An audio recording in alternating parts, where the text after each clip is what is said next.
বন্ধুরা, হাতে মাত্র 10 মিনিট সময় থাকলে সকালের জল খাবারে রুটি, লুচি, পরোটার সঙ্গে খাওয়ার জন্য বানিয়ে নিতে পারেন একদম বিনা মশলায় আলুর তরকারি রেসিপি। কোনো রকম মশলা ছাড়া এই আলুর তরকারি এতটা সুস্বাদু হয়, আপনারা না খেলে বিশ্বাসই করতে পারবেন না। আলুর তরকারিটি বানানোর জন্য সবার প্রথমে আলু কেটে ভালো করে ধুয়ে রেখেছি।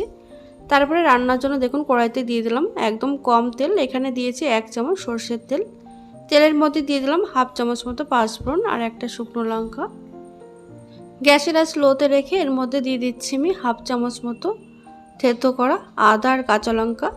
এখানে সামান্য একটু আদা আর দুটো কাঁচা লঙ্কা একদম থেতো করে নিয়েছি।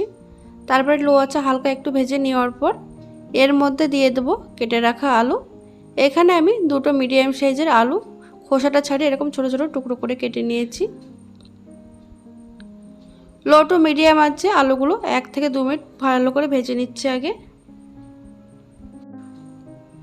2 মিনিট ভেজে নেওয়ার পর এবার এর মধ্যে আমি দিয়ে দেব কেটে রাখা টমেটো। এখানে 4 ভাগের 1 ভাগ আমি টমেটো দিয়ে দিচ্ছি।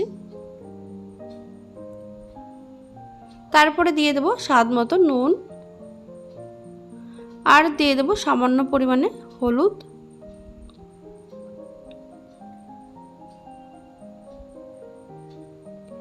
এবার সবকিছু একসঙ্গে আরও 1 মিনিট ভেজে নিচ্ছি আমি।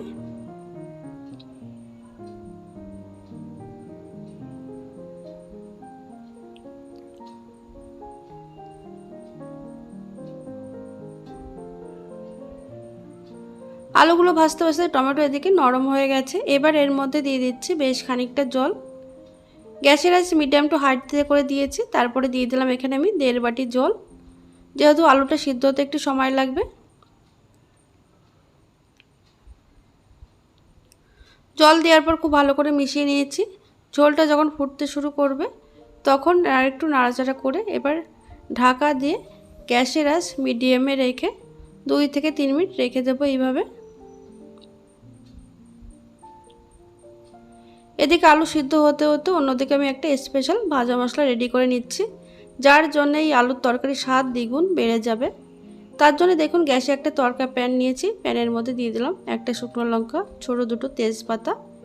এবার এর মধ্যে দিয়ে দিচ্ছি হাফ চা চামচ মতো ধনে, দিয়ে দিচ্ছি সামান্য পরিমাণে গোটা জিরে।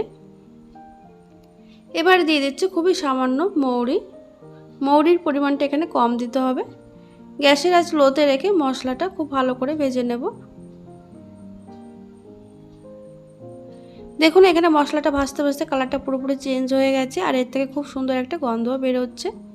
গ্যাসটা অফ করে এটা নামিয়ে পুরোপুরি ঠান্ডা হওয়ার পর গুঁড়ো করে নেব। আর এদিকে আমি 3 মিনিট পর ঢাকনাটা খুলে নিয়েছি।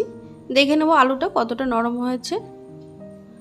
আলু এখানে খুব সুন্দর নরম হয়ে গেছে। এবার খুন্তিতে একটু এইভাবে ঘুটে দিচ্ছি বা ঘেটে দিচ্ছি, এতে করে আলুটা 2-1টা ভেঙে যাবে। ঝোলের সঙ্গে মিশে গেলে ঝোলটা একটু ঘন হবে আর খেতে বেশ ভালো লাগবে।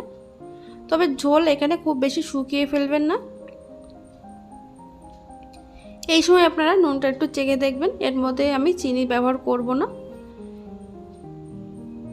আর এদিকে দেখুন ভাজা মশলাটা ঠান্ডা হওয়ার পর গুঁড়ো করে নিয়েছি। এবার এই ভাজা মশলাটা এর মধ্যে দিয়ে দিচ্ছি। ভাজা মশলা দিয়ে একটু মিশিয়ে নেওয়ার পর গ্যাস অফ করে দিতে হবে। ভাজা মশলা দেওয়ার পর এটা জাল দেওয়া যাবে না। গ্যাসটা অফ করে ঢাকা দিয়ে 2 মিনিট রেখে দিলে একদম রেডি হয়ে যাবে। গরম গরম লুচি দিয়ে এই তরকারিটা খেয়ে দেখবেন দারুণ হয় খেতে। তাহলে বন্ধুরা, আজকের এই রেসিপি যদি ভালো লেগে থাকে লাইক কমেন্ট শেয়ার করতে ভুলবেন না। ধন্যবাদ।